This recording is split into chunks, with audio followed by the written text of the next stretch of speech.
Bonsoir et bienvenue dans une nouvelle vidéo consacrée aux modules.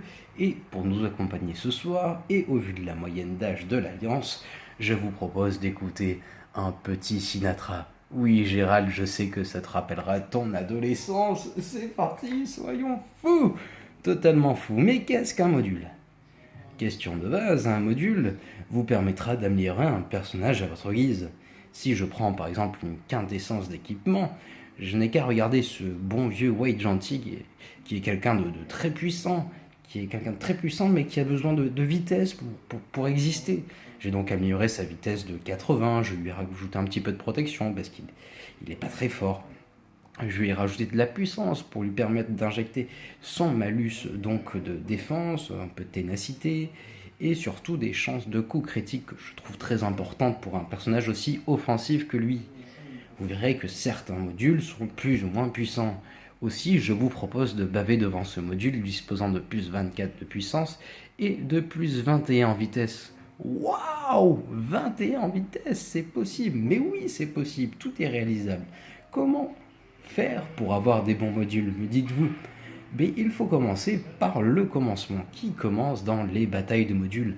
Affronter les différents niveaux, les différentes péripéties qui sont relativement faciles pour débloquer des défis de modules. Mais qu'est-ce donc un défi de module, me diriez-vous? Un défi de module, c'est donc ceci. À l'aide de différentes catégories de personnages, vous pourrez développer différents modules ayant une caractéristique principale. Par exemple, une caractéristique principale de ténacité, d'attaque, de puissance très fort, ou de vitesse. Hélas, je n'ai pas assez de résistants pour réussir à le débloquer. Donc, ces niveaux sont, une fois que vous avez les équipes, assez faciles. Je dis bien assez, pas non plus trop faciles. Et plus vous réussirez à passer de niveau dans ces défis de modules, plus vos chargements seront puissants. Mais qu'est-ce qu'un chargement? Les chargements sont disponibles dans la boutique des modules. La boutique des modules, vous aurez à votre disposition des modules que vous pourrez acheter soit à base de cristaux, soit à base d'or. Aujourd'hui, j'ai vraiment pas de chance, que des cristaux. Je vous déconseille d'acheter des modules à base de cristaux. Ça coûte bien trop cher. Je vous conseille au contraire de garder tout le temps une certaine réserve d'or pour pouvoir acheter des modules à votre guise. Des bons modules. Mais, me diriez-vous, comment différencier un bon module d'un mauvais module? Est-ce comme les chasseurs? Comment différencier un bon chasseur d'un mauvais chasseur? Un bon module se différencie par différents attraits. Si je vais dans gérer mes modules, que je prends mon stock par exemple ici, je sais, c'est impressionnant.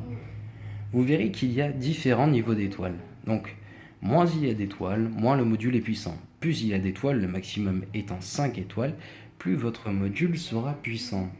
Dans un second temps, il y a la couleur, qui est également représentée par donc les petites lettres qu'il y a ici, qui vous permettront de différencier les meilleurs des moins bons modules. Les meilleurs modules, ou commençons par les moins bons, on termine par les meilleurs. Les moins bons au début sont typés VE, niveau 1 VE, avec cette couleur grise. Le niveau supérieur sont les verts, typés VD. Ainsi de suite, vous pourrez avoir... Oh, j'en ai pas ici. Si je vais là, est-ce que j'en ai? Après les verts, allez, votez les verts. Non, après les verts... Oh, c'est triste, j'en ai pas. Vous aurez... Ah, si! Les bleus. Donc, niveau 1. Type VC. Les violets, j'en ai pas à disposition, je crois. Non. Les violets. Et enfin, les jaunes de base. Donc, les violets sont typés VB. Et les jaunes sont typés VA de base. Sachez que tous vos modules, une fois améliorés, se transformeront en VA, mais ne seront tout de même pas aussi puissants que de bons VA d'origine. Donc, obtenir un module VA, vous aurez, ou n'importe, ce qui se distingue quand vous avez un VA d'un VB au début, c'est que vous auriez certaines capacités qui sont inscrites, comme l'attaque, la protection, et plus vous améliorez vos modules, plus vous aurez de chances que ces capacités s'améliorent, en plus des autres capacités qui apparaîtront tous les 3 niveaux. Donc là, plus 35 en attaque, c'est bien. Si je l'améliore niveau 12 directement, je pomme, qu'est-ce que j'ai? Ouais, cool, de la vitesse. Ça, c'est cool. Vitesse, attaque, protection, un peu moins bien. Bref. Ces capacités qui apparaîtront, ce sera à vous de jauger pour les ajouter à certains personnages. Si je prends, par exemple, un attaquant B comme Qui-Gon Jinn, au vu de sa capacité Zeta, etc., j'aurais tendance à essayer d'améliorer sa vitesse, son attaque. Donc par exemple sur lui, je lui ai mis plus 53 en vitesse, je lui ai rajouté un petit peu de protection parce qu'il n'est pas très costaud à l'origine, de la puissance pour son attaque principale qui permet de réduire la jauge de tour. Chaque personnage doit être amélioré en fonction de son profil. Je conseille d'améliorer les attaquants sur les chances de coups critiques, l'attaque, principalement la vitesse. Certains personnages, plutôt je pense à notre bon vieil empereur, améliorer sa puissance un maximum et sa vitesse. Par exemple, si je prends les améliorations que j'ai amélioré sa vitesse de 57, sa puissance de 43%. Enfin, des personnages qui ont plutôt un profil de soigneur, on va prendre notre Jedi consulaire. Je conseille d'améliorer ses vies, sa santé, qui lui permettra de mettre des soins à tout le monde. Sachez que certains personnages également n'ont pas besoin de vitesse. Si je prends par exemple, bon, j'en ai pas beaucoup des personnages qui demandent pas de vitesse, mais le super droïde de combat, sa jauge de tour augmente à chaque fois qu'un allié se fait attaquer, ou presque à chaque fois, donc pas besoin d'améliorer sa vitesse, améliorer son attaque, sa puissance. Sachez également qu'il y a... Ah non, là je pourrais pas accéder aux modules. Il y a deux types de modules qui sont particulièrement recherchés. Les modules les plus recherchés étant les modules, tiens, lui, non, pas lui, j'en ai un. Les modules avec la flèche et ayant comme caractéristique principale la vitesse, comme ce dernier, et les modules ayant comme caractéristique le plus et la puissance. Voilà.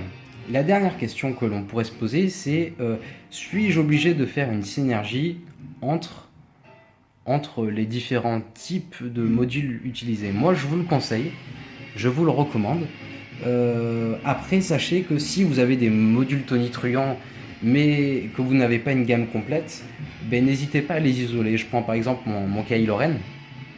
Il n'y a pas 4 modules d'attaque au total sur le personnage, mais les modules comme celui-là sont tellement puissants que je suis obligé de les mettre même isolés. Je vais pas me garder de ça de côté, même si je n'ai pas assez de modules d'attaque. Donc essayez tant bien que possible de faire des synergies entre les différentes alliances, mais n'oubliez pas d'utiliser vos meilleurs modules, même s'ils sont séparés, isolés. N'hésitez pas à poser de nouvelles questions. Est-ce qu'il y a eu d'autres questions? Non. J'espère que j'aurai répondu à vos questions. N'hésitez pas à en poser de nouvelles. Je posterai des vidéos. N'hésitez pas à me demander des vidéos. Je salue au passage Yannick pour sa très belle initiative de créer un groupe Facebook auquel je vous invite de participer. Je salue Miss Kelly qui doit être en pleine préparation de ses examens, en plein stress, et tous les membres de l'Alliance, ceux qu'on voit couramment, moins couramment, tous nos jeunes qui viennent d'arriver et qui sont motivés. Je vous souhaite une bonne soirée et à bientôt dans le jeu. Tchuss!